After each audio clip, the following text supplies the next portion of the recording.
যিনি এই বক্তৃতাটা দেন আমি তাকে একটু স্মরণ করাতে চাই যে শেখ হাসিনা বা আওয়ামী লীগ কোনোদিন পালায় না, পালায় নাই। তাদের প্রভু জিয়াউর রহমানও তো চেষ্টা করেছে আওয়ামী লীগকে নিশ্চিহ্ন করে দিতে, পেরেছে? পারে নাই। তারপর এরশাদ আর খালেদা জিয়া, এরা তো রীতিমতো ৭১-এ পাকিস্তানি হানাদার বাহিনীর মতো গণহত্যা চালিয়েছে।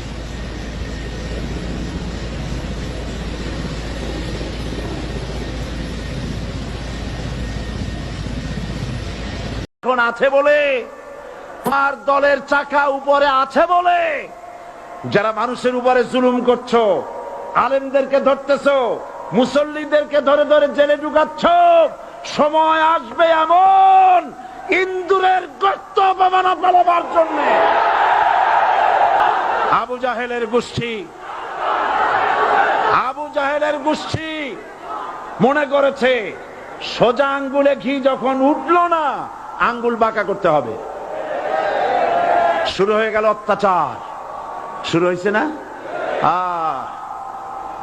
হযরত সুমাইয়া রাদিয়াল্লাহু তাআলা আনহা কি নির্মম ভাবে, নিষ্ঠুর ভাবে তাকে শহীদ করা হলো।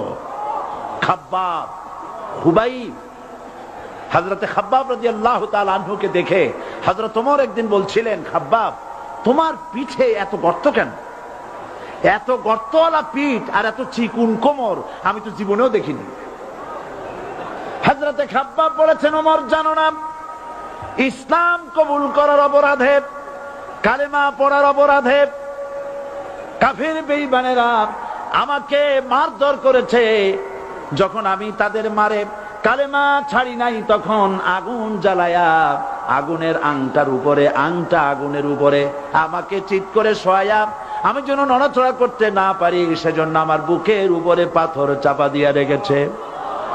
আগুনে গোশত পুড়ে পুড়ে আগুন ভিতরে ঢুকেছে, গায়ের রক্ত আর চর্বি গলে গলে পড়ে আগুনগুলো নিভেছে।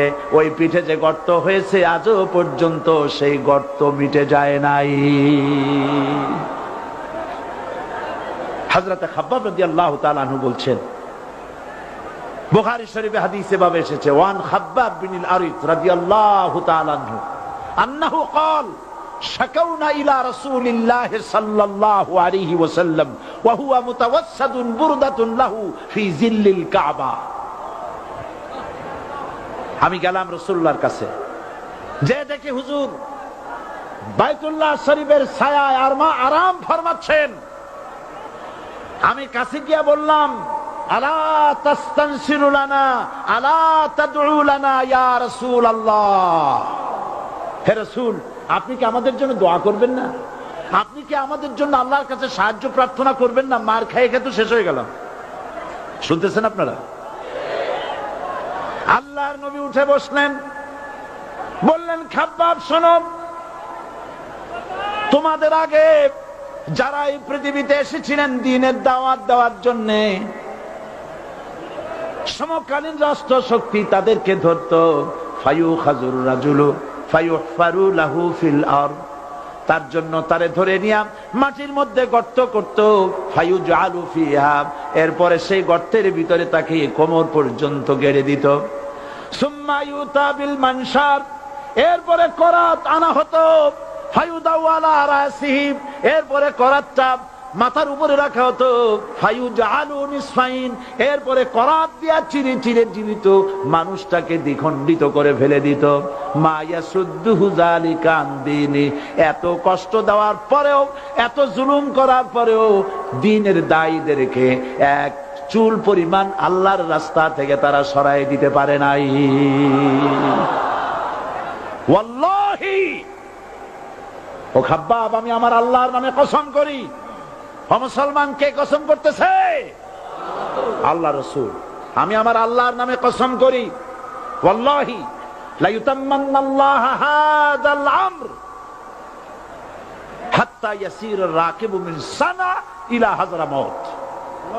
সেদিন বেশি দূরে নয়, ইয়েমেনের রাজধানী সানা থেকে শুরু করে সৌদি আরবের হাযরামাউত পর্যন্ত হাজার হাজার মাইল, এই দীর্ঘ পথে যুবতী নারী তার সৌন্দর্যের পশা নিয়া, আর ধনাঢ্য ব্যক্তিরা সওদাগরেরা তাদের টাকা পয়সা নিয়া একাকে নিয়ে অথবা দলবদ্ধ ভাবে মানুষেরা যাতায়াত করবে। লা ইয়াখাফু ইল্লাল্লাহ, মানুষের মনের মধ্যে কোনো ভয় থাকবে না। এমন একটা সময় আসবে, ওয়ালাকিন্নাকুম তাস্তাজিলুন, অথচ তোমরা বড্ড তাড়াহুড়ো করছো। তাড়াহুড়ো করো না, অপেক্ষা করো, ধৈর্য ধরো, মার খাও, জেলে যাও, শহীদ হও, আল্লাহর রাজ কায়েম হবেই হবে।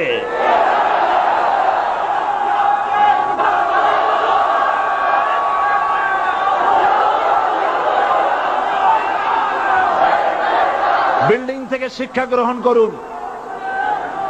বিল্ডিং, ইমারত, দালান থেকে শিক্ষা গ্রহণ করুন। এই যেটা দালান আছে না পাশে, দেখতে পাচ্ছেন? এই দালান কি দিয়ে তৈরি করা হয়েছে বলেন?